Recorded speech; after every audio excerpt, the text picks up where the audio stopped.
नमस्कार, hornbill TV देख रहे हैं आप। मैं हूं आपके साथ विशाल गर्ग। खबरों की शुरुआत करेंगे बड़ी खबर से। देहरादून से बड़ी खबर मिल रही है। अब 16 नवंबर को होगी यूके ट्रिपल एससी की परीक्षा। सहकारी निरीक्षक सहायक विकास अधिकारी की परीक्षा होगी। पेपर लीक के बाद आयोग का मास्टर प्लान भी तैयार। सिर्फ सरकारी शिक्षण संस्थानों में ही होंगे परीक्षा केंद्र। पुलिस और मजिस्ट्रेट की टीम करेगी निरीक्षण। बायोमेट्रिक हाजिरी और सख्त चेकिंग की व्यवस्था भी की गई है। पूरी प्रक्रिया के बाद एडमिट कार्ड जल्द जारी किए जाएंगे। पहले परीक्षा 5 अक्टूबर को होनी थी प्रस्तावित। और संवाददाता योगेश आर्य हमारे साथ फोन लाइन पर जुड़ गए हैं। योगेश, क्या कुछ जानकारी मिल रही है, किस तरह की आयोग की ओर से तैयारियां कर ली गई हैं? देखिए विशाल, यूपी ट्रिपल एससी के सहकारी निरीक्षक व सहायक विकास अधिकारी परीक्षा अब 16 नवंबर को होगी। और इसमें पेपर लीक प्रकरण के बाद आयोग का ने मास्टर प्लान तैयार किया है, जिसको लेकर के अब सिर्फ सरकारी शिक्षण संस्थानों में ही परीक्षा केंद्र बनाए जाएंगे। यानी कि वहीं अब जो है परीक्षाएं होंगी। पहले प्राइवेट केंद्रों में भी जो है परीक्षाएं कराई जा रही थी, जिससे जो है कहीं ना कहीं जिस तरह के मामले सामने आए पेपर लीक के, उसके बाद जो है ये फैसला लिया गया है। अब पुलिस और मजिस्ट्रेट की टीम इस जो है शिक्षण संस्थानों का जो है निरीक्षण भी करेगी, क्योंकि जो है वहां पर तमाम व्यवस्थाओं को परखा जाएगा, तमाम व्यवस्थाएं देखी जाएंगी। कहीं ऐसा तो नहीं है कि कोई वहां से पेपर लीक करने के फिराक में हो, तो वह भी तमाम तैयारियां, तमाम चीजों को वह निरीक्षण के दौरान देखेंगे। इसके अलावा बायोमेट्रिक हाजिरी और सख्त चेकिंग की व्यवस्था भी जो है वो रखी जाएगी। और इसके अलावा तमाम जो केंद्र होंगे वहां पर जो है सीसीटीवी की फुल व्यवस्था रहेगी। इसके अलावा 5G नेटवर्क को डिस्ट्रॉय करने के लिए जो है जैमर्स वहां लगाए जाएंगे, क्योंकि इससे पहले देखा गया था कि 4G जो नेटवर्क था उसको डिस्ट्रॉय कर पा रहे थे, उसको रोक पा रहे थे वो जैमर्स जो। तो इसकी वजह से जो है ये पूरा प्रकरण भी कहीं ना कहीं सामने आने की बात सामने आ रही थी, जिसके बाद ये फैसला लिया गया है। और इस पूरी प्रक्रिया को पूरा करने के बाद एडमिट कार्ड जो है वो जारी किए जाएंगे। तो यानी कि जो परीक्षा पहले 5 अक्टूबर को प्रस्तावित थी होनी थी, उसको स्थगित किया गया था, क्योंकि पेपर लीक का मामला सामने आया था। उस दौरान जो है आयोग ने कहा था कि अभी तैयारियां पूरी नहीं है, और पूरी तैयारियां होने के बाद जो है इसको जो है कराया जाएगा। अब 16 नवंबर की तारीख तक की गई है, और इसको लेकर के तैयारियां जो है आयोग द्वारा युद्ध स्तर पर की जा रही है। देखना होगा कि इस तारीख पर जो है परीक्षा कराई जाती है या तैयारियों को लेकर के नई तारीख को सामने आती है। जी बिल्कुल योगेश, बहुत शुक्रिया आपका तमाम जानकारी साझा करने के लिए। हल्द्वानी पहुंचे सीएम पुष्कर सिंह धामी ने कुमाऊं द्वार महोत्सव 2025 में मुख्य अतिथि के रूप में शिरकत की। इस मौके पर सीएम ने लोक कलाकारों और सांस्कृतिक प्रतिभाओं का उत्साहवर्धन कर उपस्थित जनता को संबोधित भी किया। सीएम ने कहा कि प्रदेश में आयोजित होने वाले मेले और पारंपरिक कार्यक्रम हमारी समृद्धि सांस्कृतिक विरासत का प्रतीक होने के साथ ही हमारी सामाजिक एकता और सामूहिक चेतना का भी प्रतीक है। केवल एक संस्कृति का उत्सव नहीं है, बल्कि ये हमारी अस्मिता, हमारी पहचान, हमारी जड़ों से जुड़ाव का पर्व है। और अब गमरा और मैसर, ये मुझे लगता है कि हमारे नए बच्चे भी अब इस संस्कृति को आत्मसात कर रहे हैं। और मैं आज यहां आने से पहले श्रीनगर गढ़वाल में था, तो वहां मैं कह रहा था कि अब पुरानी चीजें जैसे हमने मड़वा, कोदवा, झमोरा, ये तमाम ऐसे व्यंजन, या मैं कहूं कि हमारे खाद्य पदार्थ जो किसी जमाने में कभी गरीबों के हुआ करते थे, सातू आठू एक जमाने में जब हम छोटे छोटे थे तब हुआ करती थी। हम गमरा को सिलाने के लिए जाते थे, मंदिर तक जाते थे, ये खेल लगाते थे। और इस पूरे कल्चर को, हमारी इस पूरी संस्कृति को एक कुमाऊं द्वार महोत्सव के माध्यम से फिर से पुनर्स्थापित करने का काम यहाँ पर हो रहा है। मैं बहुत बधाई देता हूँ। और आज के इस सांस्कृतिक समागम में इतनी बड़ी संख्या में मैं पिछले वर्ष भी यहाँ पर आया था। मैं देख रहा हूँ कि हर वर्ष यहाँ पर प्रतिभाग करने वालों की संख्या लगातार बढ़ रही है। ये सच में ये उपस्थिति बताती है कि हमारा अपनी संस्कृति से और परंपराओं से एक गहरा जुड़ाव हम सबका है। और ये महोत्सव हमारे कलाकारों को भी एक मंच प्रदान करता है, उनकी कला का प्रदर्शन का अवसर देता है, और उनको सम्मानित करने का काम भी इस कुमाऊं द्वार महोत्सव के माध्यम से होता है। इसलिए मैं आप सभी को बहुत ही बधाई देना चाहता हूं। और इस पूरे कुमाऊं द्वार महोत्सव में प्रस्तुति देने वाले हमारे उत्तराखंड के सभी लोक कलाकारों के प्रति भी बहुत मैं आभार व्यक्त करता हूं कि आप सभी लोग अपनी मेहनत से, लगन से आज उत्तराखंड का नाम और हमारी सांस्कृतिक विरासत को आगे बढ़ाने में बहुत महत्वपूर्ण योगदान दे रहे हैं। भाइयों बहनों, हमारी ये धरती सुर, लय और ताल से घुली हुई है और जब ढोल दमाऊ बजते हैं तो पूरा पहाड़ मानो अपनी संस्कृति की आवाज सुनने को व्याकुल हो जाता है। आज का आयोजन का स्पष्ट प्रमाण है कि टेक्नोलॉजी और ग्लोबलाइजेशन के इस दौर में भी लोक गीतों की धुन हमारे दिलों को छू जाती है। मैं Vaidehi cultural education and art foundation को भी धन्यवाद देता हूं, जो हमारी आने वाली पीढ़ी को हमारी जड़ों से जोड़ने का सुंदर कार्य कर रही है। लोक कलाकारों ने भी अपने परिश्रम, निष्ठा से उत्तराखंड की सांस्कृतिक धरोहर को न केवल जीवित करने का काम किया है, बल्कि देश और दुनिया के बीच में भी ले जाने का काम किया है। देश दुनिया में भी हमारी संस्कृति को पहुंचाने का काम किया है। मुझे गर्व है कि आज हमारे लोक कलाकार उत्तराखंड की सीमाओं को लाकर देश के बड़े बड़े मंचों पर आयोजनों में भी अपना प्रतिभाग कर रहे हैं और हमारी उत्तराखंड की जो संस्कृति है उसकी प्रतिभा का परचम लहरा रहे हैं। और सच में मैं आपको बताऊं कि हमारे प्रधानमंत्री जी का भी हमारे राज्य से, हमारी लोक संस्कृति से गहरा जुड़ाव है। कोई दुनिया के बड़े मंच पर हो, कोई विशेष अवसर पर हो, तो हमारे राज्य को स्मरण करना वो कभी नहीं भूलते। भाइयों बहनों, 26 जनवरी को उन्होंने हमारे राज्य की जो हमारी ब्रह्म कपल गमल की टोपी है, उस टोपी को उन्होंने अपने सर पर पहना था और उसके बाद पूरे देश और दुनिया में हमारी ये टोपी आज हमारी पहचान बन गई है। मैं इन्वेस्टर ग्लोबल समिट के आयोजन के लिए मैं लंदन गया था, मैं बर्मिंघम में गया था, दुबई, आबू धाबी, अनेक स्थानों पर मैं गया, देश में भी और दुनिया में भी। मैंने देखा कि हमारी जो संस्कृति की पहचान है, हमारी माताएं बहनें मातृशक्ति जो हमारा पिछोड़ा पहनती, और मुझे वो 7 समुंदर पार भी जब मैं वहां पहुंचा, और सच बताऊं तो मेरी ये पहली यात्रा थी और पहली यात्रा में मैं काफी रात हो गई, 10, साढ़े 10, 11 बज गया होगा। 8, साढ़े 8 घंटे की फ्लाइट के बाद मैं वहां पहुंचा और गाड़ी में थोड़ी देर के लिए मेरे को नींद लग गई और मैं जब गाड़ी से उतरा तो इतने सारे लोग हमारे ये ब्रह्म कमल की टोपी धारण किए हुए थे और हमारी जो बहनें थी, कुमाऊं की, गढ़वाल की, जौनसार की, हमारा सब पिछोड़ा और हमारी जो संस्कृति है उसके पूरे अपने परिवेश में थी। और मैं थोड़ी देर के लिए सच में भूल गया कि मैं उत्तराखंड जो हमारा ये यूके है, इसको भी यूके कहते हैं, मैं अपने वाले यूके में हूं कि मैं यूनाइटेड किंगडम में हूं। इस प्रकार का एक अद्भुत दृश्य मैंने देश की सीमाओं के बाहर भी देखा है। हम लोग भाषाओं और संस्कृति के संरक्षण और संवर्धन के लिए निरंतर काम कर रहे हैं। प्रत्येक 6 माह में अपने प्रदेश के लोक कलाकारों की सूची भी तैयार कर रहे हैं। उससे हमें जहां एक और लोक कलाकारों को सत्यापित करने में सहायता मिल रही है, हम उनकी सहायता भी कर पा रहे हैं। इस सूची में कोरोना काल के दौरान लगभग 3200 सूचीबद्ध कलाकारों को प्रतिमाह 2000 रुपए की आर्थिक सहायता भी प्रदान की गई थी।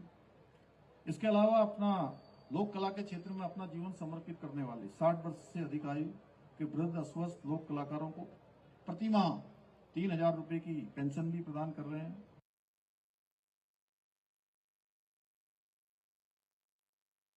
मुख्यमंत्री पुष्कर सिंह धामी के हल्द्वानी आगमन पर आयुक्त कुमाऊं दीपक रावत और पुलिस उप महानिरीक्षक रिद्धिमा अग्रवाल ने सीएम का स्वागत किया। इसके बाद सीएम ने जनता से सीधे संवाद स्थापित किया और उनकी समस्याएं भी सुनी हैं। साथ ही शिकायतें और सुझाव भी उनके सुने। विभिन्न क्षेत्रों से आए प्रतिनिधियों, समाज संगठनों, व्यापारी संगठनों, महिला समूह और युवाओं, किसानों और आम नागरिकों ने अपने अपने क्षेत्रों की जन समस्याओं से मुख्यमंत्री को भी अवगत कराया। सीएम ने कहा है कि राज्य सरकार जनभावनाओं के अनुरूप कार्य कर रही है। उत्तराखंड की राजनीति में इन दिनों वोट चोर गद्दे छोड़ के नारे गूंज रहे हैं। प्रदेश भर में कांग्रेस पार्टी से लेकर हस्ताक्षर अभियान भी चला रही है। हरिद्वार के लक्सर और भगवानपुर में पार्टी के दिग्गज नेताओं का जमावड़ा भी लगा हुआ है।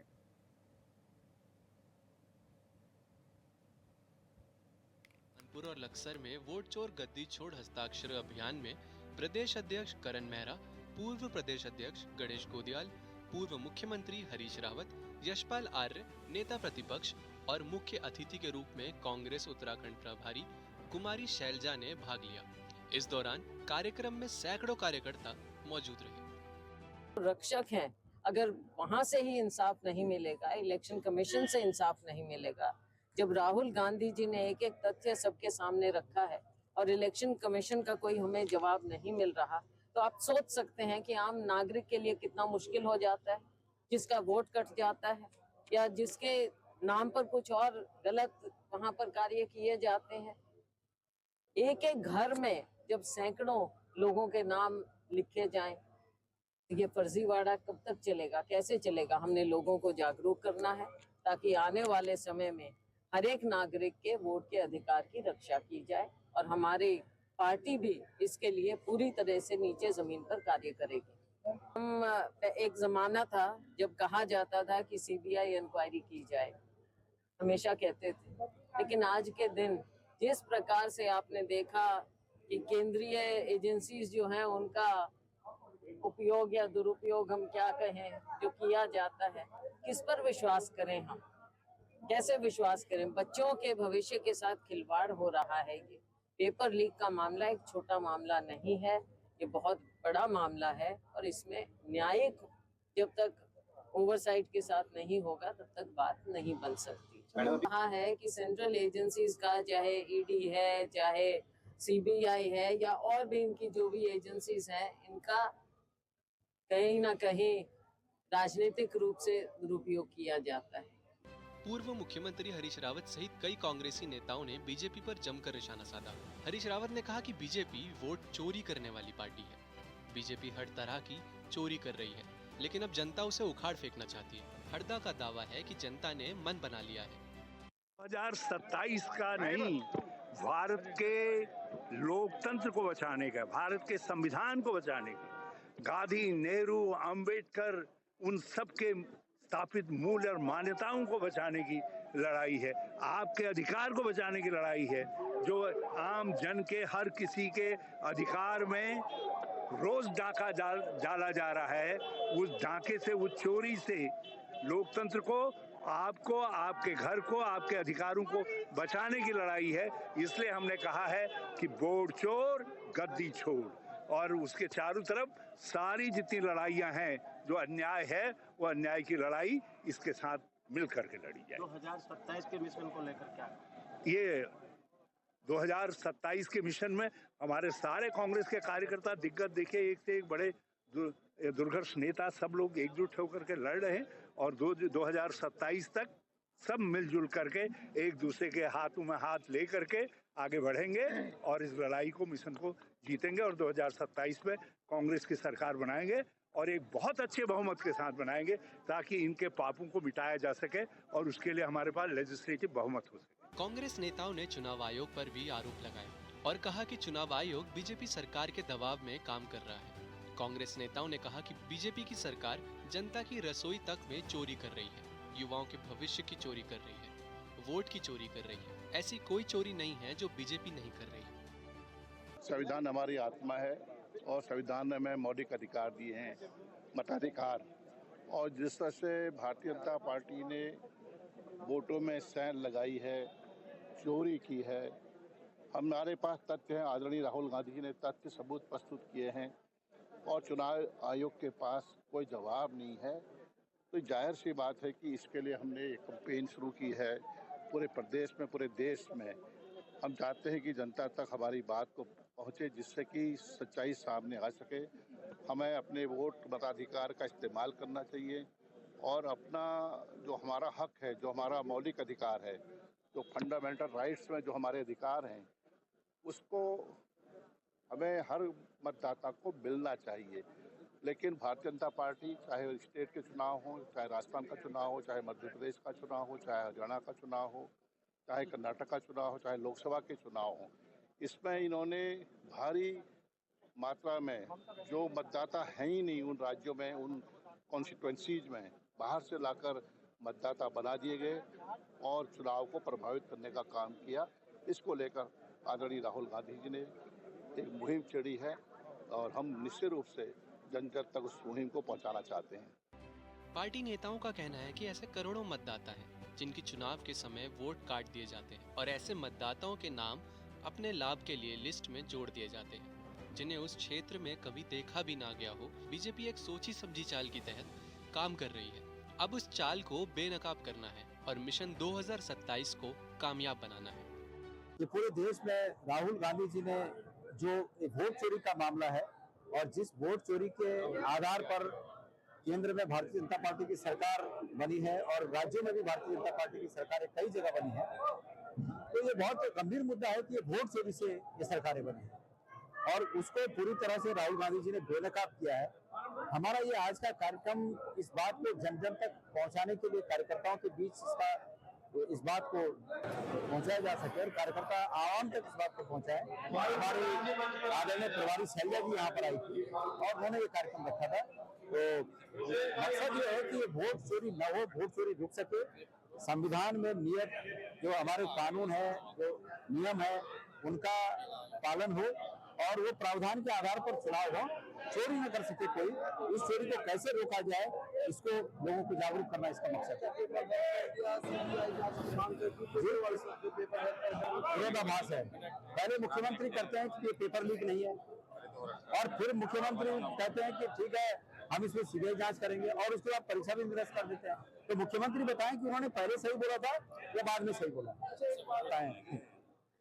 मतलब पूरे हिंदुस्तान की जनता देख रही है किस प्रकार से वे अपनी राजनीतिक बातों के लिए कुछ भी करने पर आमदा है। जो जिन बातों का लंबे समय तक देश की राजनीति पर और देश के आम लोगों पर प्रभाव, उन बातों को नजरअंदाज करके सिर्फ अपने हितों के लिए कुछ भी करने को तैयार बैठे।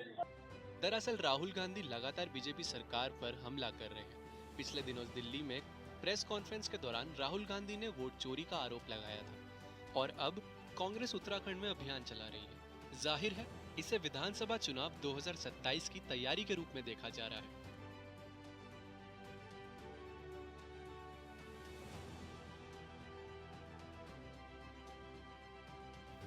Bureau report, hornbill TV. Uttarakhand में वर्ष 2027 में विधानसभा का चुनाव होगा और चुनाव से पहले उत्तराखंड में स्थायी राजधानी की चर्चा तेज है। एक तरफ जहां विपक्ष से लेकर आए दिन बीजेपी सरकार की नीतियों पर सवाल उठा रहा है, तो अब एक पूर्व आईएएस अधिकारी ने भी इसे लेकर मोर्चा खोल दिया है, जिस पर सत्तापक्ष और विपक्ष के बीच तू-तू मैं-मैं की राजनीति भी जारी है। स्थायी राजधानी गैरसैंण समिति के मुख्य संयोजक और पूर्व आईएएस विनोद प्रसाद रतूड़ी ने गैरसैंण को स्थायी राजधानी बनाने की मांग को लेकर देहरादून में धरना प्रदर्शन शुरू कर दिया है। विनोद प्रसाद रतूड़ी ने मांग की है कि राज्य स्थापना दिवस यानी कि 9 नवंबर को बीजेपी की सरकार विधानसभा का विशेष सत्र बुलाए और गैरसैंण को स्थायी राजधानी घोषित करने का प्रस्ताव पारित करे। राजनीतिक दल जो हमारा समर्थन करते हैं, गैरसैंण राजधानी का समर्थन करते हैं, हम उनको भी यहाँ कह रहे हैं कि वो भी आए, हमारा सहयोग करें। और भाजपा और कांग्रेस में क्योंकि विधायक उनके हैं, तो हम माननीय मुख्यमंत्री जी से अनुरोध करना चाह रहे हैं कि वो 9 नवंबर को विधानसभा का विशेष सत्र बुलाकर 2025 को, क्योंकि उसमें 25 वर्ष रजत जयंती होगी उत्तराखंड की, विशेष सत्र बुलाकर गैरसैंण को राजधानी घोषित करने का प्रस्ताव पारित करें। वरना हम जो है बड़ा भारी जो मार्च है, गैरसैंण मार्च निकालेंगे। पूर्व आईएएस विनोद प्रसाद रतूड़ी का कहना है कि राज्य गठन के करीब 25 वर्ष पूरे होने को हैं, लेकिन उत्तराखंड को अभी तक स्थायी राजधानी नहीं मिल पाई है। इसकी वजह से पहाड़ों में शिक्षा, चिकित्सा और रोजगार की कमी से भारी पलायन हो रहा है। उन्होंने कहा कि अगर सरकार स्थायी राजधानी को लेकर प्रस्ताव नहीं पारित करती है तो आने वाले दिनों में गैरसैंण मार्च किया जाएगा।